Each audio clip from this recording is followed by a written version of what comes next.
बिस्मिल्लाहिर्रहमानिर्रहीम। आज हम लेक्चर नंबर 4 डिस्कस करने लगे हैं थ्योरी ऑफ ऑटोमेटा का। और लास्ट लेक्चर में हमने क्लीन स्टार क्लोजर इंट्रोड्यूस किया था और उसके अंदर हमने क्लीन स्टार क्लोजर की डेफिनेशन, फॉर्मल डेफिनेशन और काफ़ी सारी उसकी एग्जांपल्स भी डिस्कस की थी। इसके अलावा हमने प्लस ऑपरेशन इंट्रोड्यूस किया था। रिकर्सिव डेफिनेशन ऑफ लैंग्वेजेस के अंदर हमने कई लैंग्वेजेस जो हैं वो फॉर्मल डिफ़ाइन की थी, जिसमें integer, even, factorial and palindrome. तो ये वो लैंग्वेजेस हैं जो हमने लास्ट लेक्चर में डिटेल के साथ स्टडी की थी और उनकी काफ़ी सारी एग्जांपल्स भी हमने डिस्कस की थी। इसके अलावा हमने लास्ट लेक्चर में कुछ टास्क भी दिए थे।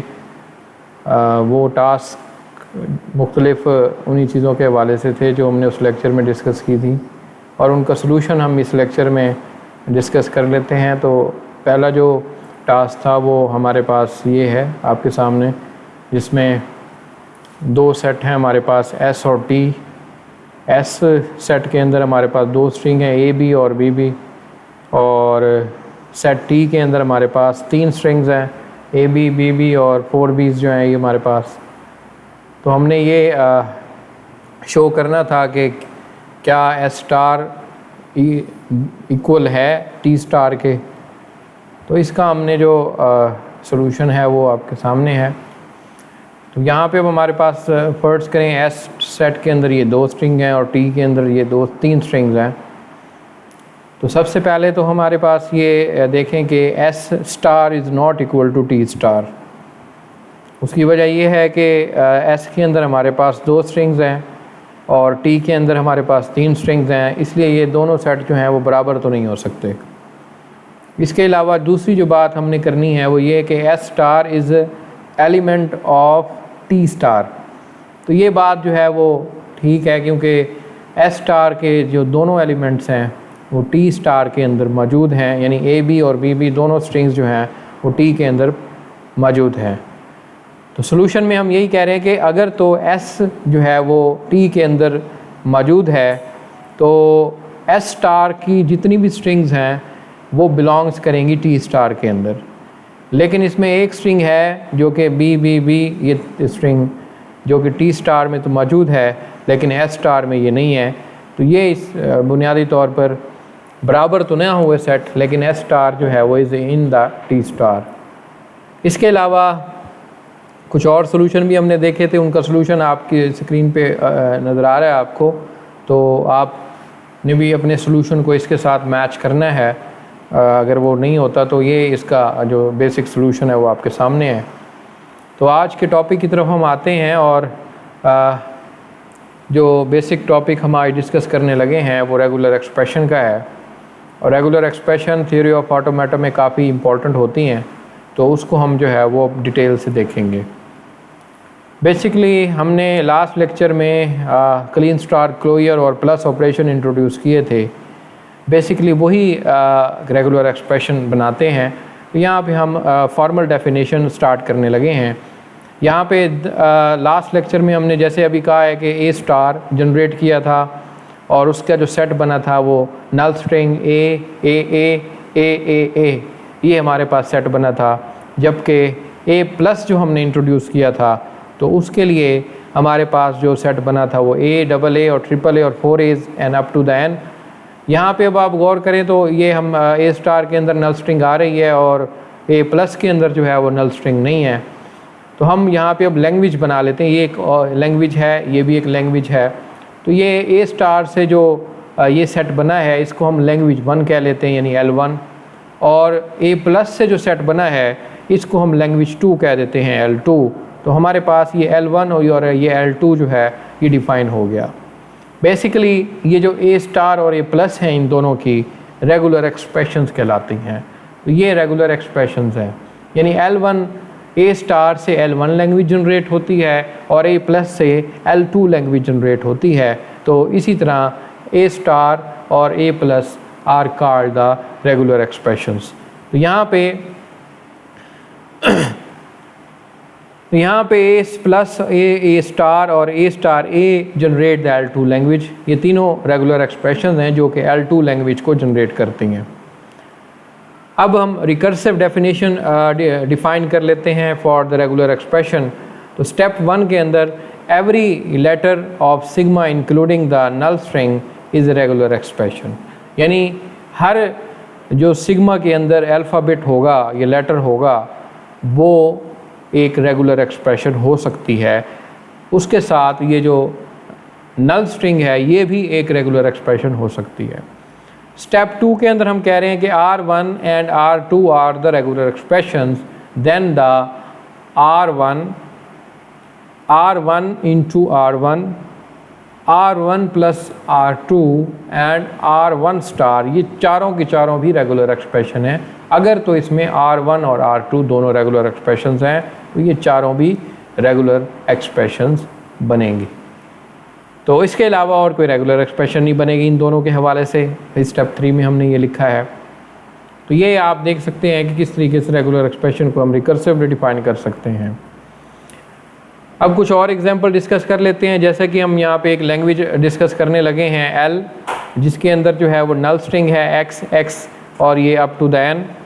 ये अगर सिग्मा हमारा x के ऊपर डिपेंडेंट है तो ये लैंग्वेज जनरेट करेगा। अगर हम इसके ऊपर स्टार लगा देते हैं क्लीन स्टार क्लोजर तो वो बनेगा sigma star is equal to x star. तो यहाँ पे दोनों के अंदर ये स्टार वाली लैंग्वेजेस जनरेट करेंगी। इसी तरह अगर हमारे पास language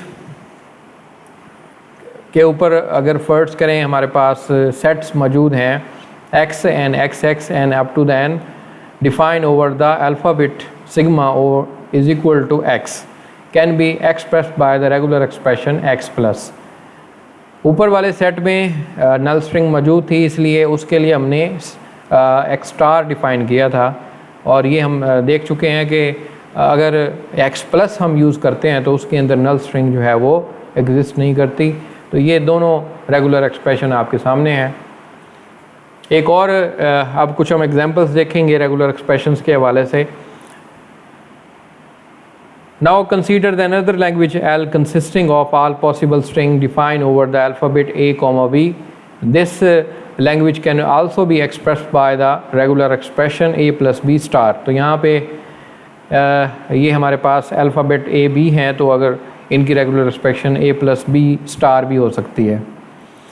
Another language then having exactly the double A define the star। तो अगर तो हमारी स्ट्रिंग में डबल A मौजूद है तो उसके लिए जो रेगुलर एक्सप्रेशन मौजूद होगी वो B star double A B star. तो ये हमारे पास ये रेगुलर एक्सप्रेशन बनेगी। एक और लैंग्वेज ऑफ इवन लेंथ। अगर तो हमारी लैंग्वेज के अंदर स्ट्रिंग के अंदर जो लेटर्स की तादाद है वो इवन होनी चाहिए तो उसके लिए जो रेगुलर एक्सप्रेशन बनेगी that is the A plus B into A plus B star. तो ये हमारे पास ये रेगुलर एक्सप्रेशन बनेगी।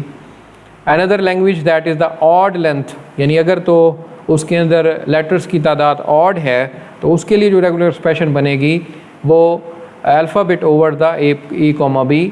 then the regular expression may be A plus B into A plus B into A plus B as whole star। तो यहाँ पे आप होल स्टार आपको नज़र आ रहा है। ये भी इसकी एक सूरत हो सकती है। इसकी दूसरी सूरत यहाँ पे A plus B and A plus B and star whole star and then A plus B। तो ये हमारे पास इस लैंग्वेज की रेगुलर एक्सप्रेशन हो गई। A language may be expressed by the more than one regular expression, while regular expression that exists the unique language generate by that regular expression। ऐसा हो सकता है कि एक ही लैंग्वेज को कई रेगुलर एक्सप्रेशन डिफ़ाइन करती हों लेकिन वो तमाम की तमाम रेगुलर एक्सप्रेशंस जो हैं वो एक ही लैंग्वेज यूनिक लैंग्वेज जनरेट करेंगी। रेगुलर एक्सप्रेशन जो है वो एक से ज़्यादा हो सकती हैं। यहाँ पे अब हम कुछ और एग्जांपल्स देखते हैं। That is the alphabet over the A, B, then the words of having at least A may be expressed by the A regular expression। के लैंग्वेज के अंदर जो स्ट्रिंग्स हैं उनके अंदर कम से कम एक बार जो है वो A आना चाहिए।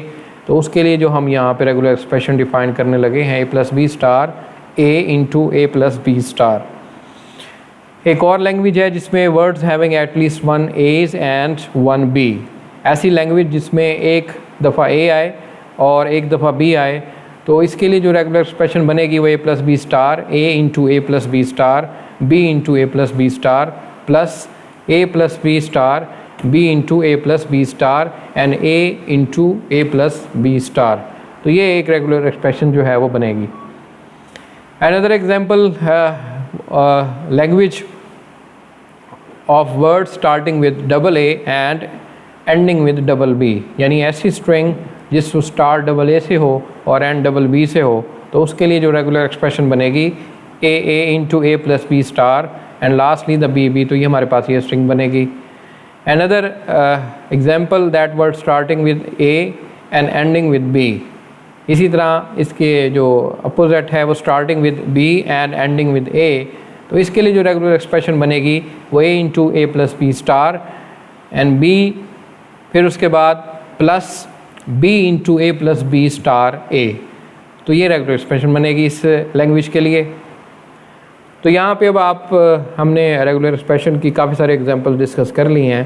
तो अब आगे आपको टास्क जो है यहाँ पे डिफ़ाइन करने लगा हूँ मैं, तो वो आपने इनको ख़ुद तौर पे वेरीफाई करना है कि क्या वाकई ही इन लैंग्वेजेस की ये रेगुलर एक्सप्रेशन हैं या और भी इसके अलावा हो सकती हैं। तो ये टास्क है। तो इसमें आप देख लें कि हमारे पास जो पहला टास्क है वो ये है कि sigma is equal to A, B of words beginning with A, यानी ऐसी लैंग्वेज जो कोई भी वर्ड उस A से स्टार्ट हो तो उसके लिए रेगुलर एक्सप्रेशन में भी A into A plus B star हो सकती है। आपने ये देखना है कि क्या इसके अलावा कोई और भी रेगुलर एक्सप्रेशन इस लैंग्वेज को डिफ़ाइन कर सकती है या नहीं कर सकती, या सिर्फ यही एक रेगुलर एक्सप्रेशन है। इसी तरह ये एक और टास्क है जिसमें हम ऐसी लैंग्वेज चाह रहे हैं कि the word beginning with and ending with same letter, यानी ऐसी वर्ड हो जिसमें जिस लेटर से वो वर्ड स्टार्ट हो उसी वर्ड से ख़त्म हो। तो उसके लिए आपने रेगुलर एक्सप्रेशन डिफ़ाइन करनी है। एक आपके सामने है इस वक्त, A plus B plus A into A plus B star, then A plus B, then A plus B and star B। तो ये हमारे पास ये एक रेगुलर एक्सप्रेशन है। इसी तरह चंद और एग्जांपल्स हैं, ये भी आपने देखनी है कि इनकी रेगुलर एक्सप्रेशन यही हो सकती है या इसके अलावा हो सकती हैं। तो ये टास्क आपने नेक्स्ट लेक्चर तक कंप्लीट करने हैं। आज का लेक्चर यहीं तक ख़त्म होता है। Thank you very much.